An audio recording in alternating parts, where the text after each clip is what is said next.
I am reading the 13th question. Two metal spheres of equal radius are touching to each other. The force capital F between them is what? शाबाश. आपको पता है बेटे कैसे participate करना है. You have to select your fingers. Look here. Question number 13. He says two equal spheres are touching each other. Okay. So I have made the two spheres. Let's say its mass is m1, its mass is m2. Even if they are equal in size, their masses can be different. As it is not written, two metals are of same metal. Two spheres should be of, if they should be equal, then apart from the size, their matter should also be same. But it is not written in the question. So we will take m1, m2. And everybody knows, according to statement of question, its radius is r. Its radius is also r. Both radii are equal. Now, in case I ask you, how much is the gap between these centers of two spheres? Centers of two masses. Everybody will say, sir, to calculate this radius, you have to add this r as well as this r. You will get this gap. So gap becomes r plus r. That means 2r. So gap between the centers is 2r. Now what is the format of universal law of gravitation? This was the format. m1, m2 upon gap between centers, straight line gap between centers, and the square of that. Right? Now question arises, how much is the gap between centers? R and R. Both R will be added. That is why teacher has mentioned 2R. So F becomes G M1 M2 divided by 2R square. So in this formula, you observe, finally we come to this. Finally we come to this, which is, let's see. I have just only made the different way of writing. Right? So what conclusion I have seen? The first bracket itself is a given constant. This is constant, masses are given. So this constant can be replaced by the proportionality. So now tell me what should be the correct option. Shabash, raise the fingers accordingly. 3 fingers, 4 fingers, 2 fingers. बेटे हर बच्चे ने खड़ा करना है. ऐसा नहीं है कि मैंने 200 बच्चों में से मैंने 3-4 बच्चों को नहीं बोला. सभी बच्चों ने हाथ खड़ा करना ऑप्शंस देखकर. सुन ही नहीं रहे. 9th ई में एक भी बच्चे का हाथ नहीं खड़ा. सभी बच्चे 13th क्वेश्चन की ऑप्शन चूज करो. 9th B students. Okay, so that means B option is correct. और यही मेंशन करा होगा. तो इस क्वेश्चन में प्रिकॉशन क्या है बेटे? कहां पर बच्चा गलती कर सकता है? वो 2 और सोच लेता है ना, जब उसको स्केयर करता है तो यहां वो गलती से r की पावर 4 सोच सकता है. नो, 2r का भी स्केयर करेंगे तो r का तो स्केयर ही आएगा ना. तो 4th पावर नहीं होगी, 2nd पावर होगी, वो भी reciprocal. Everybody will read the 14th question. 14th question. Please read it and tell your option. 14th question.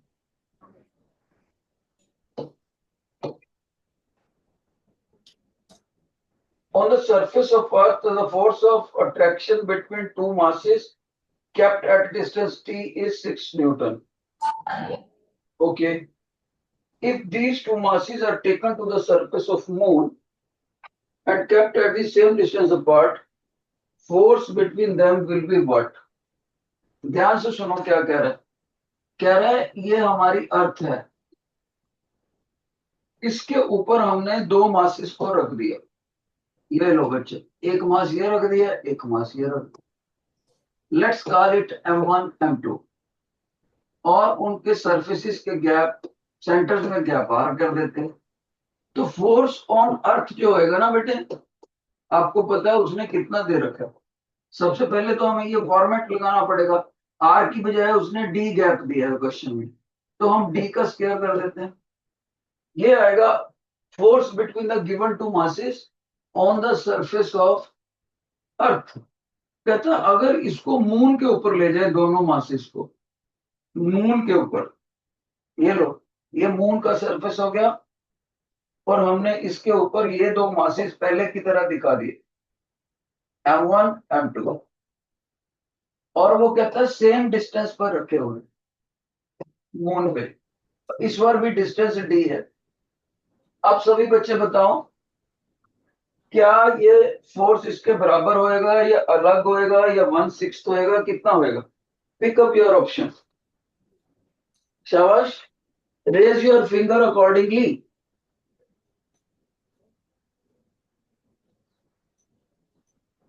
सभी बच्चे अपना हाथ खड़ा करें हैं। एक बच्चे ने बताया 9th डी में, बेटे आपको पता लग गया मेरे को, शाबाश। 9th बी का भी पता लग गया। प्रिंसिपल मैम आप जरा नोट करते रहो क्या क्या बच्चे कितने, आज तो आप क्लास में हो, बाई चांस ज्वाइन करा हुआ आपने। 9th ई में 0 बच्चे का हाथ खड़ा है 9th ई में। 9th सी में 10 बच्चों ने बताया है। 9th एफ में मैडम नोट किया जाए प्लीज, 0 बच्चों का हाथ खड़ा 9th एफ में आज। शाबाश।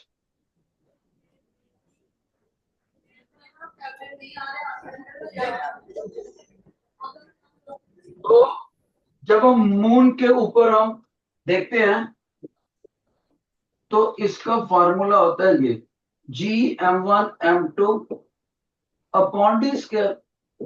तो यहां पर तो गिवन टू मासेस तो वही रहेंगे ना, मास तो कभी भी चेंज नहीं होता जगह चेंज करने से। मास of the bodies remains same even on the different planet, different astronomical bodies। यहाँ पर मून और अर्थ वाला मास तो है ही नहीं फॉर्मूला में, हमें तो गिवन टू मासेस है। ओके, और उनका गैप भी सेम दे रखा है, तो एग्जैक्टली सेम फॉर्मेट ही बनेगा। तो ऊपर वाला फोर्स अगर हमें 6 न्यूटन दे रखा है, तो नेचुरली नीचे वाला मून के ऊपर भी गिवन टू मासेस में, जो कि सेम मासेस हैं और वो भी सेम डिस्टेंस डी अपार्ट है, सेम ही फोर्स होगा। ओके, तो अब मेरे को ईमानदारी से बता दो, प्रिंसिपल मैम चेक करना चाहते हैं, आज क्लास में ज्वाइन करा हुआ उन्होंने, कि 14th में डी ऑप्शन कौन कौन सी क्लास में चुना था। शाबाश, सच बोलना झूठ नहीं बोलना। 14th में डी ऑप्शन। ओके बच्चे, इसका मतलब है 9th डी की परफॉर्मेंस आई है बस। गुड। तो इस बार श्योर शॉर्ट विनर कौन सा हुआ? 14th क्वेश्चन में डी ऑप्शन चूज करना है, 6 न्यूटन। अब यहां पर कोई बच्चा मेरे से पूछ सकता है, सर हमने कुछ क्लास में ऐसा भी कराया था, मून पे 1/6 होता है या कुछ होता है, वो भी कुछ हमने सीखा था, वो क्या था? ध्यान से सुनो बच्चे, वो जो 1/6 क्लास टीचर कभी कभी बताते हैं वो अलग चीज है, पर मैं अपने बच्चों को वो भी क्लियर कर देता हूं। क्या? देखो ध्यान से, अगर ये अर्थ हो और अर्थ के ऊपर यहां बिल्कुल सरफेस के ऊपर एक्सेलरेशन ड्यू टू ग्रेविटी पुट निकालनी हो, then we use this formula. Earth का मास, अर्थ का रेडियस, ये और ये फार्मूला हमने बेटे ड्राइव भी करा था लास्ट लेक्चर में। जब इस सारे डाटे को पुट करते हैं तो acceleration due to gravity on the earth surface कितना निकलता है। अब यही फार्मूला किसी और एस्ट्रोनॉमिकल बॉडी पे भी लगता है, चाहे वो जुपिटर हो, कुछ हो, चाहे कोई प्लेनेट हो, सैटेलाइट हो। जैसे मैंने मून पे लगा दी, अब मून का रेडियस हम ले लेते हैं R डैश, मास ले लेते हैं M डैश, तो gravity on the surface of the moon जो निकलेगी उसका क्या फार्मूला बनेगा, इसी फॉर्मेट में यूनिवर्सल ग्रेविटेशन कांस्टेंट उतना ही रहेगा, मास ऑफ द मून आ जाएगा, mass of the radius there will be square of it. और मैं बताना चाहूंगा बेटे, जब इस mass of the moon, radius of the moon, ये सारा डाटा पुट किया जाता है तो ग्रेविटी ऑन द मून निकलती है 1.63 मीटर पर सेकंड से। अब आप इसको 6 से मल्टीप्लाई करके देखो, बिल्कुल यही बन जाए। तो दैट इज वाई टीचर लोग आपको बताते हैं gravity on the moon surface is equal to 1/6 of the gravity of earth surface. तो किसी भी बच्चे ने इस कॉन्सेप्ट को प्रेजेंट क्वेश्चन में कंफ्यूज नहीं करना अपने आप को। ओके, तो समझदार बच्चा इस चीज को अलग से नोट कर लेगा। पहला स्टेप, दूसरा स्टेप, और जब इन दोनों को डिवाइड करके देखा तो ये निकला तीसरा। ठीक है बेटे, और सभी बच्चों को इसमें आप अब खुद से एक डाटा बनाना बेटे, ये मैं नहीं बताऊंगा आपको, आपको खुद बनाना है। मास और रेडियस, ये तीन चीजों को आपको याद होने चाहिए, और मैं कल पूछूंगा, नेक्स्ट क्लास में पूछूंगा, देखूंगा कौन बच्चा याद करके आता है। सन का, अर्थ का और मून का, तीनों का आपने इंटरनेट से निकाल के या कैसे निकाल के मास की क्या वैल्यू है, रेडियस की क्या वैल्यू, ये 6 वैल्यूज आपको याद करके आए। Got it?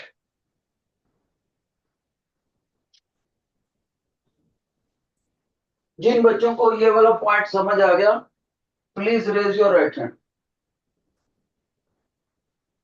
तो 9th में, ए में, डी में पता लग गया, एफ में, सी में। 9th ए में नहीं पता लगा जी, तो इसमें क्यों नहीं पता लगा 9th ए में? बाकी सारे स्कूल को पता लग गया। 9th ए में ये फार्मूला आपको मैं ड्राइव कर चुका हूं कल के लेक्चर में, और टीचर कह रहा है मास ऑफ अर्थ पुट कर दो, रेडियस ऑफ अर्थ पुट कर दो, ये आएगा। अगर मास ऑफ अर्थ की वैल्यू आपको नहीं पता तो आपको याद होनी चाहिए, 5.98 10 raise to power 24 kg। Radius of earth भी पता होना चाहिए, 6373000 मीटर। आप कर जाके इसको पुट करके देखना, कैलकुलेटर से सॉल्व करना या अदरवाइज भी सॉल्व करना बिना कैलकुलेटर के, क्योंकि कैलकुलेटर्स अलाउड नहीं है पेपर में, तो आपको यही आंसर मिलेगा। अब बताओ 9th ए को समझ आ गया? Raise your hand if yes.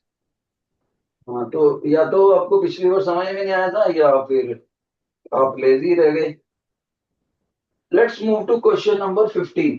15 question मैंने आपको करवा रखा है बच्चे, खुद से सोचकर बताओ इसका आंसर। देखते हैं कौन सी क्लास सबसे पहले बताती है। 15th, फिंगर खड़ी कर दो। Very good, very good. 9th D का तो आंसर भी आ गया, बहुत अच्छे, बहुत अच्छे। और सच बताऊं तो आपका आंसर ठीक हुई है बेटे, शाबाश। 9th D first. और कोई क्लास? और कोई क्लास? 9th डी का मुकाबला करने वाली कोई भी क्लास नहीं है क्या? और ये क्वेश्चन कराया हुआ है आपको, सरप्राइजिंग। 9th बी का कुछ बच्चों ने हाँ बताया, ठीक है बेटे। 9th बी का भी ठीक है, 9th डी का भी ठीक, डाउन डाउन। 9th सी का पता नहीं लग रहा, कितनी फिंगर्स को क्लियर खड़ी करो। 9th सी के आगे वाले बच्चे क्यों नहीं बता खड़ा करते भाई हाथ, दिखता ही नहीं है। हाँ ठीक है बेटे, 9th सी का पता लग गया, 9th ई का पता लग गया। और फिर से बताना चाहूंगा, 9th ए में एक ही बच्चा बता रहा है, बाकी सारी क्लासों में काफी बच्चे थे। आज 9th ए सुस्त है शायद। तो बेटे टीचर ने आपको एग्जाम्पल लेके भी बताया था कि अगर मेरे पास मान लीजिए टोटल मास 10 kg हो, तो मैं आपसे पूछूं इसके क्या पॉसिबल 2 पार्ट्स हो सकते हैं। बच्चे कहते हैं सर बहुत सारे पॉसिबल पार्ट हो सकते हैं। आप M1 को ले लो, M2 को ले लो, इन दोनों का टोटल 10 kg होना चाहिए। आप इसको 1 and 9 कर सकते हो, 2 and 8 कर सकते हो, 3 एंड 7 कर सकते हो, 6 एंड 4 कर सकते हो, 5 एंड 5 कर सकते हो। ये पोर्शन हो सकते हैं। और इसके बिना फ्रैक्शन में और भी बहुत सारे हो सकते हैं। लेकिन सभी बच्चों को पता होना चाहिए कि न्यूटन्स ने हमें बताया था यूनिवर्सल लॉ ऑफ ग्रेविटेशन में, it is directly proportional to product of the masses. कैसे पता? तभी तो टीचर ने आपको ये ग्राफ कराया था। 4 ग्राफ कराए थे, उनमें से एक ग्राफ मैंने बोला था linearly rising straight line, because force is directly proportional to product of the masses. अब इन सभी की प्रोडक्ट करके देखो, इसमें प्रोडक्ट कितनी आएगी m1 और m2 की बेटे 9 आएगी। इसमें कितनी आएगी 2 एंड 8 में 16, 3 and 17 when multiplied gives 21, 6 and 4 24, and 5 and 5 give the maximum multiplication 25. No other combination will give such a high multiplication. So that is why the broken parts both should be equal to 5 kg and 5 kg in case we want this force to be maximum. अब हमारे question में 10 KG की value तो नहीं दे रखी, उसने बस इतना ही बोल दिया कि हमारा जो गिवन मास है उसको 2 टुकड़ों में बांट दिया m1 और m2। अब वो कहता है फोर्स को मैक्सिमम करना है। कौन से क्वेश्चन की बात हो रही है? क्वेश्चन नंबर 15 की। तो जब मैक्सिमम करना है तो उसी कॉन्सेप्ट को यूज करते हुए हम आसानी से कह देंगे m1 और m2 दोनों इक्वल होंगे आपस में और गिवन टोटल मास के हाफ के बराबर होंगे। इसीलिए सभी बच्चों ने 9th डी के सभी बच्चों ने, बाकी क्लासों ने भी यही चूज करा था, बी ऑप्शन। लेकिन 9th ए में एक ही बच्चे ने बताया सर। मैं पर्टिकुलरली मेंशन करूंगा ताकि मैम को पता लग जाए उनके स्कूल का कौन सा क्लास किस लेवल पे चल रहा है। बट पार्टिसिपेशन करो, ऐसा ना हो कि आपको पढ़ाया तो बहुत बढ़िया गया हो लेकिन सुस्ती की वजह से ये मान ले प्रिंसिपल मैम कि आपको आता नहीं। प्लीज ऐसा मत करना, क्योंकि एक टीचर की बहुत मेहनत लगती है बच्चों को पढ़ाने में। ठीक है? रॉन्ग इंडिकेशन नहीं जाना चाहिए, आपकी सुस्ती की वजह से रॉन्ग इंडिकेशन चला जाए कि अच्छा नहीं पढ़ा। सभी बच्चों ने अच्छे से पार्टिसिपेशन करना अगर आता है। Okay, move to the 16th question. 16th question सभी बच्चे देखो, और उसका ऑप्शंस दिया ही नहीं है मेरा ख्याल। चलो इसको करो, न्यूमेरिकल करो इसको। 16th क्वेश्चन का न्यूमेरिकल अगर कर सकते हो, व्हाट इज द आंसर? शाबाश सभी बच्चे, एवरीबॉडी रीड योरसेल्फ।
ये देखो टीचर ने बेटे सारा डाटा लिख दिया।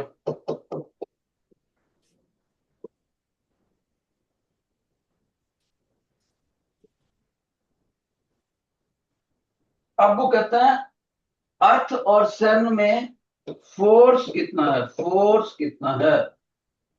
किसी बच्चे ने कैलकुलेट किया? शाबाश, शाबाश, anybody who has calculated it. और इसका आंसर क्या आया है?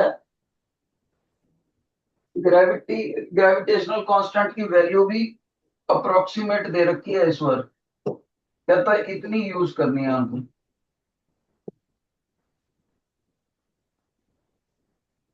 और सभी बच्चों को पता अच्छे से कि ये फार्मूला यूज करना है बेटे, आप ये फार्मूला यूज करना है आपको। कितने बच्चे ये कैलकुलेशन कर सके? What anybody wants to answer? Sir 80.4 into 10⁻21 divided by 2.25 newton. ऐसे तो होता ही नहीं है 81 डिवाइडेड बाय 25, ऐसे थोड़ी होता है पेपर में कभी आंसर लिखा हो। प्रॉपर आंसर देना तो बताओ। नाइन्थ डी में एक ही बच्चा खड़ा कर रहा है, दो बच्चे आ जाओ बेटे माइक पे, रेड टी शर्ट आ जाओ अब, प्रॉपर आंसर देना है।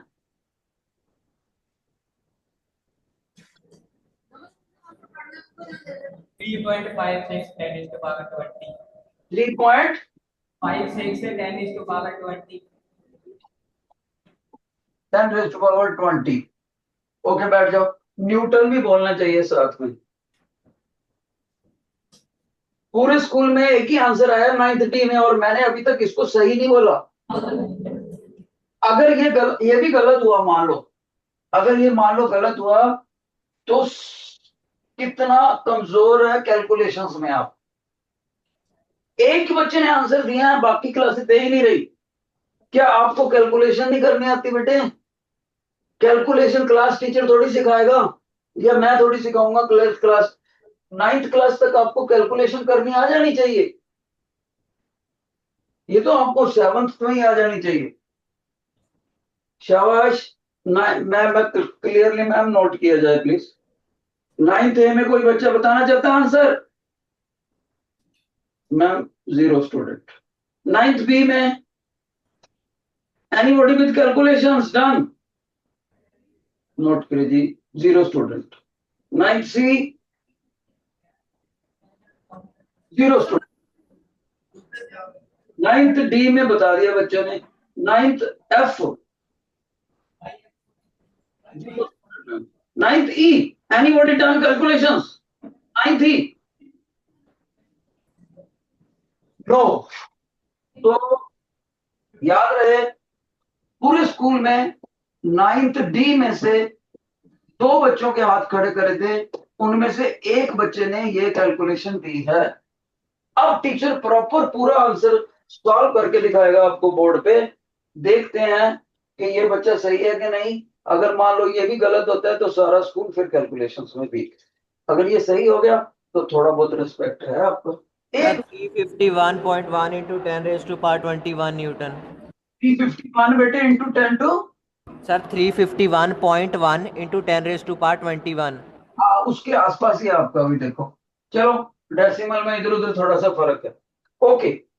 वैसे आप लोगों को मैं बताना चाहूंगा सर हाँ सर बोलो। 3.57 इंटू 10⁻22। कौन सा क्लास बता रहा है? Sir 9th F. ये नाइन्थ एफ का आंसर है, और ये था नाइन्थ डी का आंसर था। और कोई ये कौन सा था सेंटर वाला? Sir 9th B. तीन सेक्शनों ने कम से कम कोशिश करी है अपनी रिस्पेक्ट। ओके, अब मैं इसको प्रॉपर करके दिखाऊंगा, सभी बच्चे ध्यान से देखें। Your attention. देखो बेटे, जब हमें पता है कि ये फार्मूला यूज करना है और उसमें भी गिवन डाटा यूज करना है, तो let's put the data carefully. देखो, इसमें ग्रेविटेशन की असली वैल्यू नहीं पुट करनी, ग्रेविटेशनल कांस्टेंट की, जो उसने दी है वैल्यू वो पुट करनी। तो कैसे करेंगे? 6.7 10⁻⁻11 mass of earth, 6 into 10⁻20। Mass of sun 2 into 10⁻30। और मैं सभी बच्चों को बताना चाहता हूं, ये मास ऑफ सन का असली मास लिखा हुआ है मैंने क्वेश्चन में। आप चाहो तो इसको याद भी कर सकते हो, मास ऑफ सन।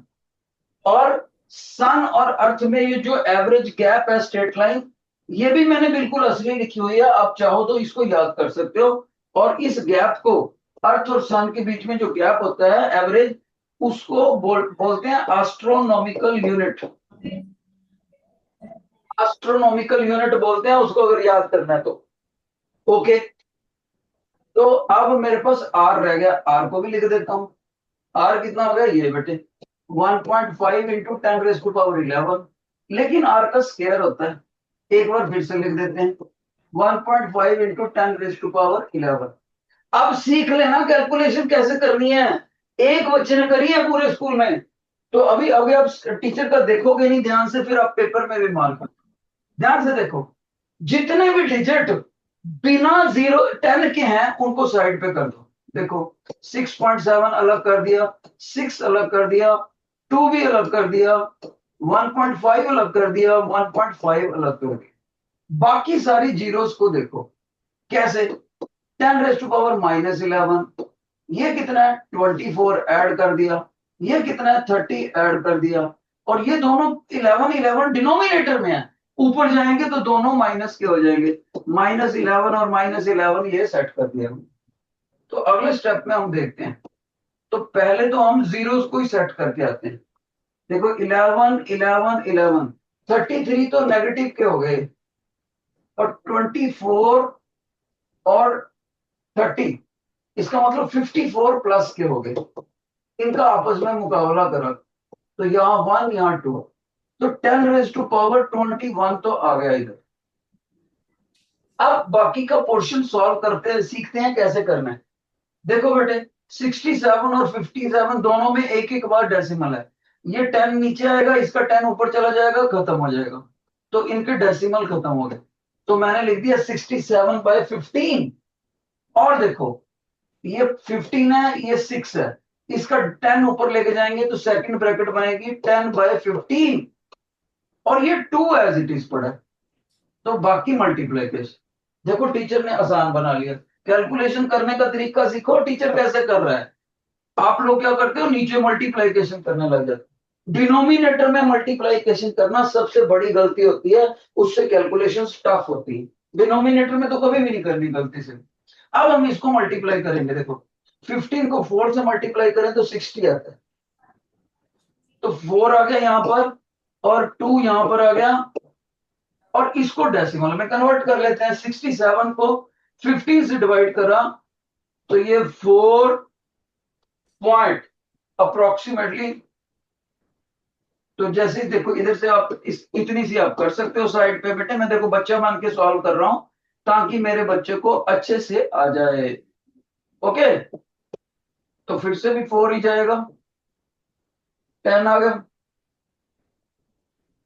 उधर, आप इसको 7 कह सकते हो, 4.7।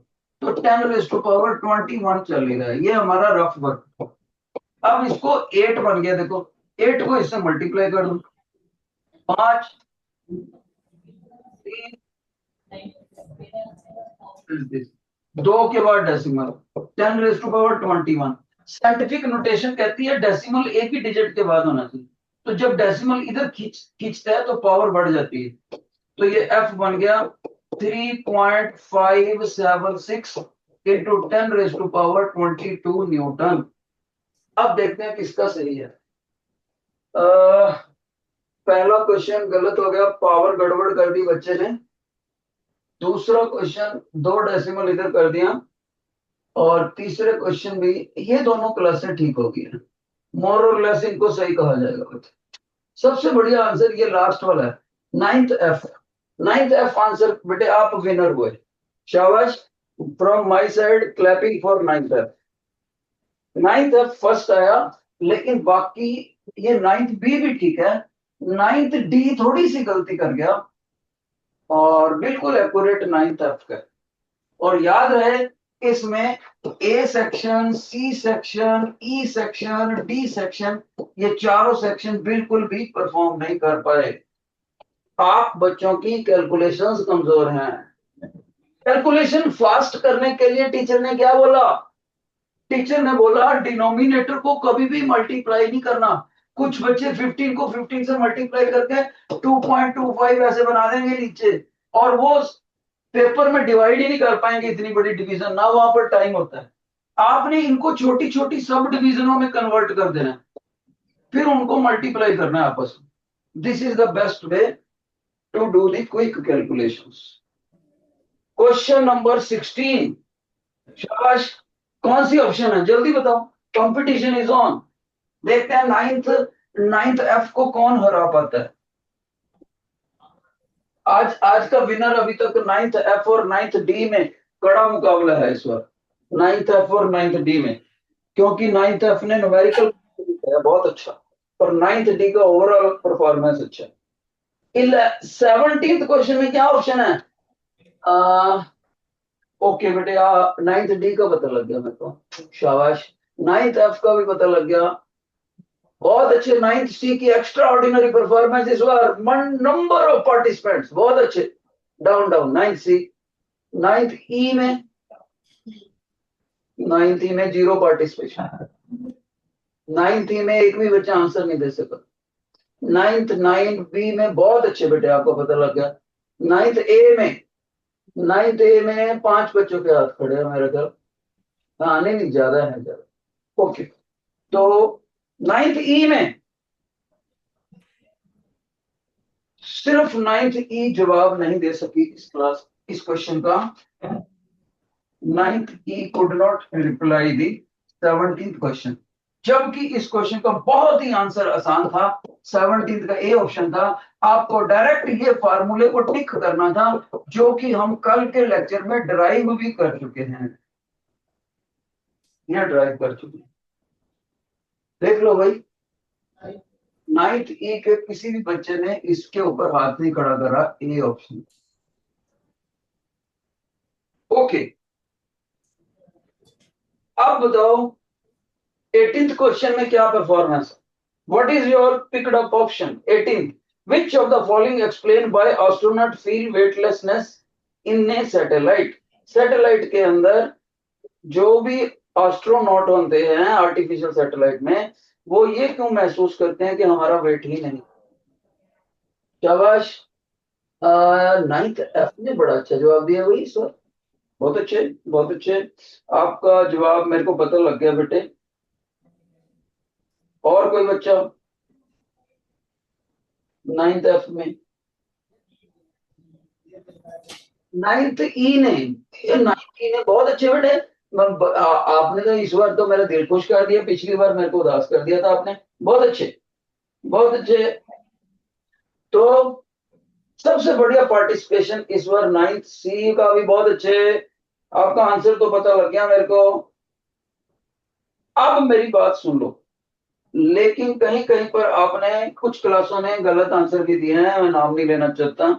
सभी बच्चों ने याद रखना है, आर्टिफिशियल सैटेलाइट के अंदर acceleration due to gravity zero होती है, zero.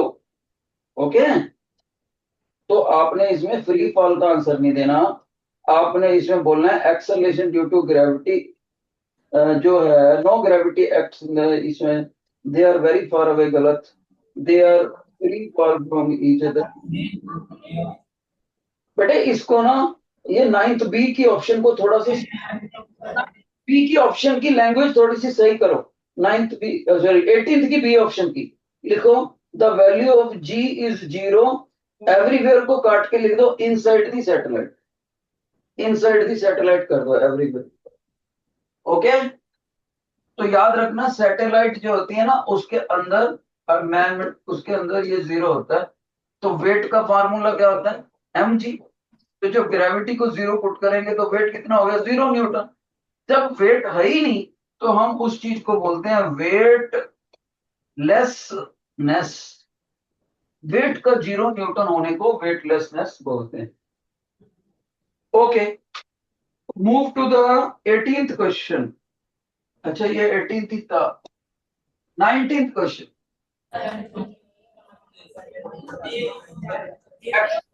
Acceleration due to gravity on the Earth's surface is independent of mass of falling object, acceleration as mass of Earth, radius of Earth और capital G.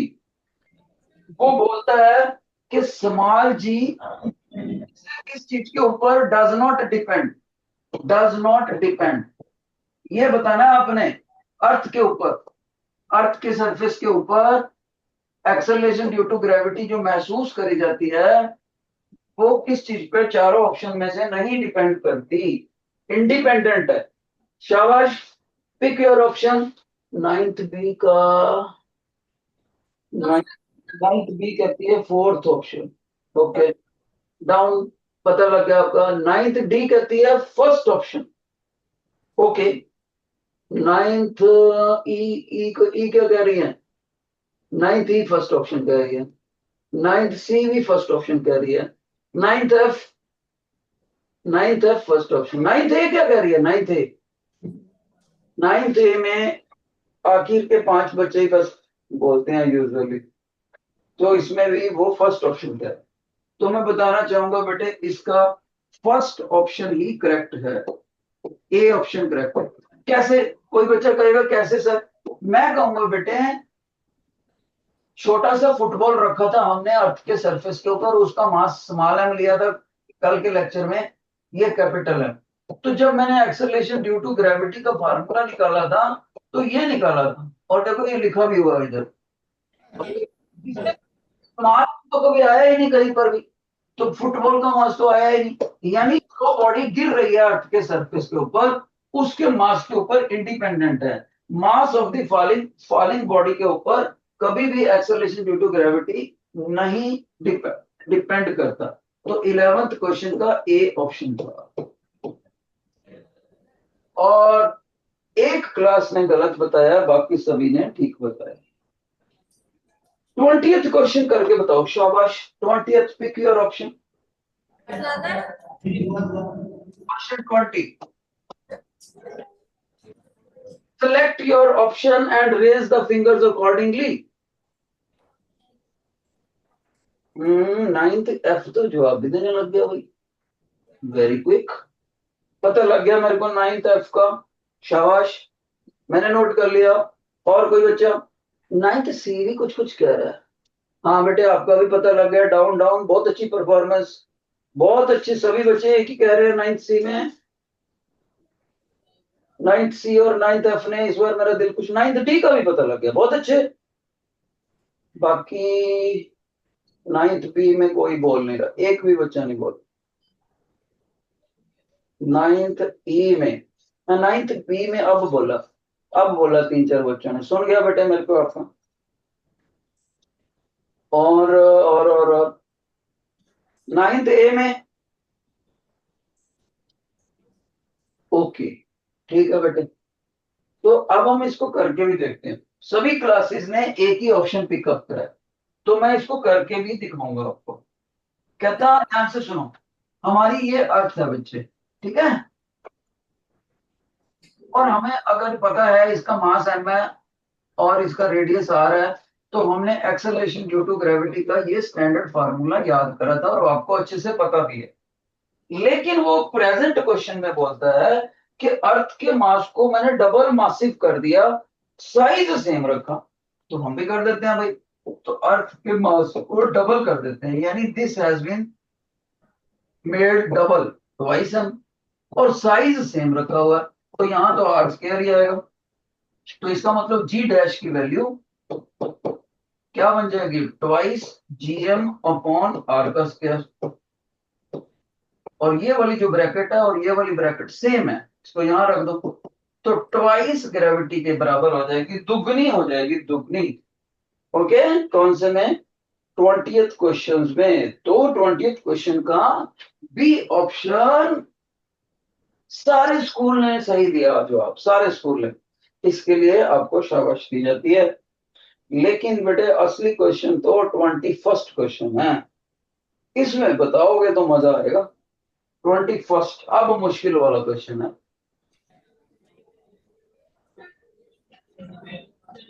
Question number 21st में ध्यान से याद रखना, अगर assertion भी सही है और रीजन भी सही है, तो आप एक फिंगर खड़ी करोगे।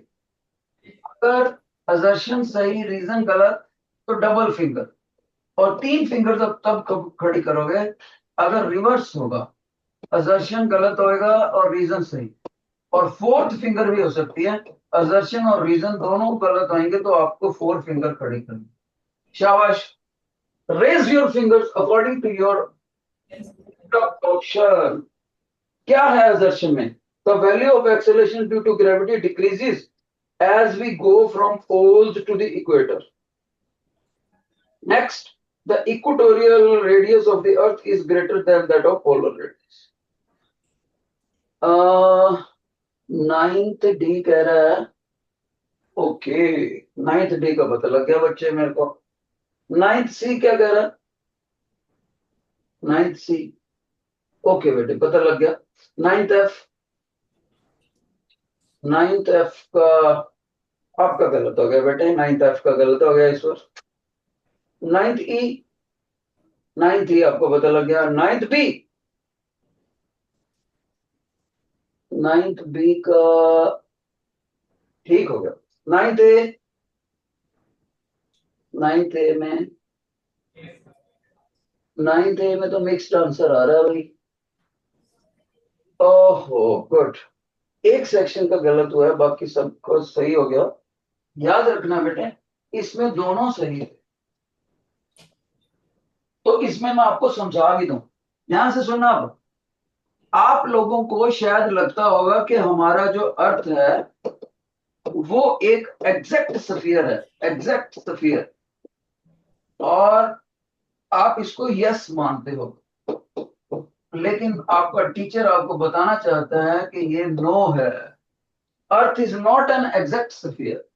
ये बिल्कुल ऐसा है जैसे आप पूरी बिल्कुल गोल चीज को लेकर, ये देखो मैं आपको डेमो करके दिखा, ये देखो मेरे पास बिल्कुल गोल चीज है, बिल्कुल गोल चीज है ना, सारी तरफ इसका रेडियस सेम है।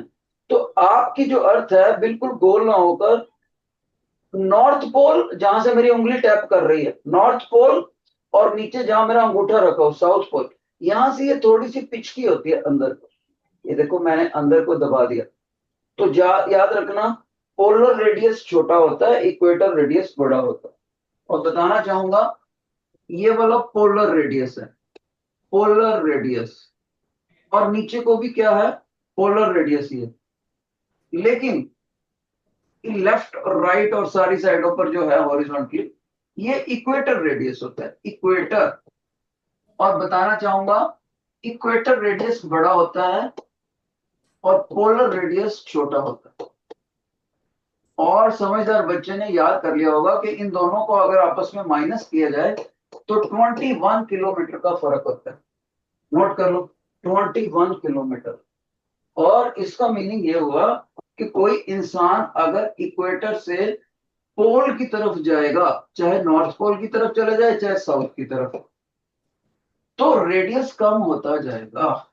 यानी कि कोई भी बंदा अगर इक्वेटर से पोल की तरफ चलता जाएगा अर्थ के सरफेस पर, तो ये रेडियस छोटा हो गया, ये और भी छोटा हो गया, ये और भी छोटा हो गया, ये और भी छोटा हो गया। ये मिनिमम रेडियस होता है पोलर रेडियस।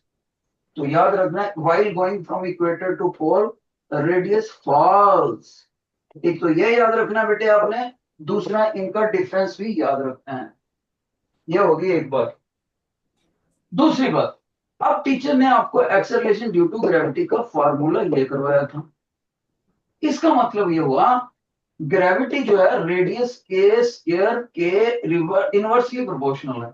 मतलब जहां पर रेडियस कम होएगा वहां पर ग्रेविटी ज्यादा होएगी। तो रेडियस कम कहां पर है, पोल, पोल पे। तो इसका मतलब acceleration due to gravity at the pole ज्यादा बड़ी है, acceleration due to gravity at equator कम है। ओके, वैसे मैं बताना चाहूंगा, इक्वेटर के ऊपर ग्रेविटी होती है अर्थ के सरफेस पर 9.78 मीटर पर सेकंड, और पोल के होते हुए 9.82। Sir, excuse sir, yes, sir radius of equator और रेडियस ऑफ पोलर रीजन में क्या डिफरेंस का आंसर क्या है?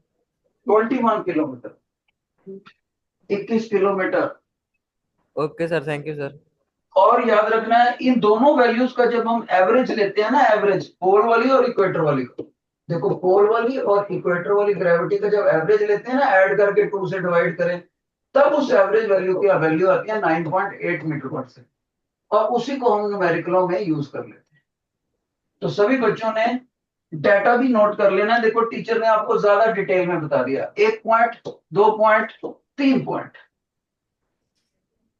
तो सब समझदार बच्चे ने नोट कर लिया होगा। और एवरेज निकालनी पड़ती है, हम जो न्यूमेरिकलों के लिए यूज करते हैं। तो ए ऑप्शन सही था इसका। तो जो अच्छा टीचर वो होता है जो बच्चों को, मानो ये आंसर आपने सभी में आंसर दिया, तो फिर भी मैंने आपकी नॉलेज में कुछ ना कुछ ऐड कर दी। यही एक टीचर की कोशिश होती है कि मेरा बच्चा हमेशा बेहतर से बेहतर बनता रहे। क्वेश्चन नंबर 22 में देखते हैं आपकी क्या ऑप्शन। 22,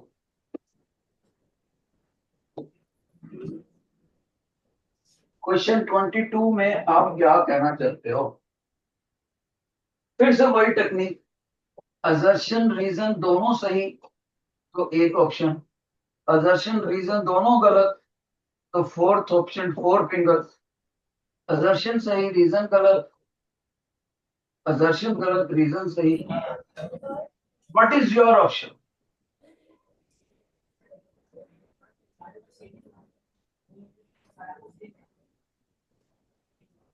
शाबाश। 22 में एक ही क्लास आंसर दे रही है इस बार, नाइन्थ सी दे रही है, नाइन्थ डी भी देगी भाई। दो क्लासों ने आंसर दिया, बाकी नहीं दे रहे इस बार। नाइन्थ ई तो बिल्कुल ही नहीं दे रही। नाइन्थ एफ ने दे दिया, बहुत अच्छे। नाइन्थ बी बहुत अच्छे, नाइन्थ ए बहुत अच्छे। तो मैं बताना चाहूंगा इस बार पूरे स्कूल में नाइन्थ ई ने, सिर्फ नाइन्थ ई ने जवाब नहीं दिया, बाकी सभी ने जवाब दिया और सही जवाब दिया। दोनों चीजें सही है इसमें। अब इसमें मैं बताना चाहूंगा इसमें क्या था। पहले वो बोलता है acceleration due to gravity is the same for all the objects at the same location. देखो ये अर्थ है। और यहां पर मान लो इतनी हाइट के ऊपर चाहे मैं फुटबॉल रख दूं, चाहे मैं एलिफेंट रख दूं, प्लेस कर दूं, चाहे मैं हवेल मछली प्लेस कर दूं, चाहे मैं बटरफ्लाई प्लेस कर दूं, सभी के लिए acceleration due to gravity same ही होगी, क्योंकि जी कभी भी डिपेंड नहीं करती इसके ऊपर, फॉलिंग बॉडी के मास के ऊपर कभी भी डिपेंड नहीं करती। दूसरी बात, फिर वो कहता है g is independent of the mass of falling, इसलिए सेम हो गया। दोनों बातें एक ही लिख रखी हैं। तो 22 में ये था। सर तो time is over. Time over भी हो गया। ओके। 23rd क्वेश्चन में, एक मिनट में जल्दी जल्दी देख लूं। 23rd क्वेश्चन आपको मैं पहले ही करवा चुका हूँ। 24th क्वेश्चन जो है, what will be the height at this. ये एक, ये बाकी दोनों आसान है क्वेश्चन नीचे वाले। एक बार 24th क्वेश्चन समझ लो जल्दी से, बस मैं जल्दी से छोड़ता हूँ यार। चलो छोड़ो यार, फिर ऐसे भागा थोड़ी में मजा नहीं आएगा। 24th न्यूमेरिकल इसको छोड़ देते हैं। 27th में न्यूमेरिकल अगली बार करेंगे।